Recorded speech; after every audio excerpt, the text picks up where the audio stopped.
In today's video, I'm going to teach you how to change the language in Notion. We'll walk through this together from start to finish, so your Notion interface appears in the language you're most comfortable with.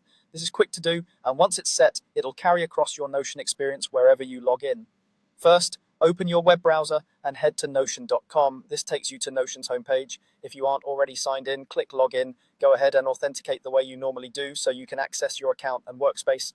Once you're in, we'll adjust a setting that controls your interface language. Next, click Settings. Depending on your screen size or workspace view, you may see this as Settings, or it may appear inside a menu labeled Settings and Members.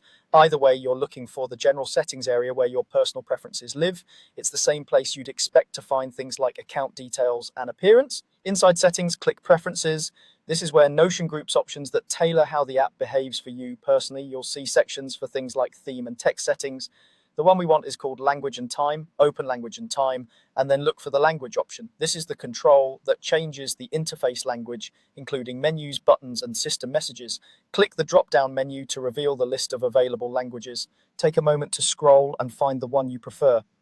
Notion supports a wide range of languages, and you can switch anytime, so don't worry if you want to try a different one later.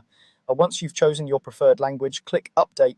Notion may refresh or briefly reload parts of the interface so the change can take effect.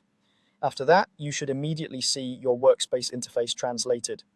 Keep in mind this setting affects the app's interface and system text. Content you or your teammates created will remain in whatever language it was written. That way, your notes and documents stay exactly as you expect, while the surrounding interface matches your choice. If you don't see the change right away, give it a second or refresh your browser tab.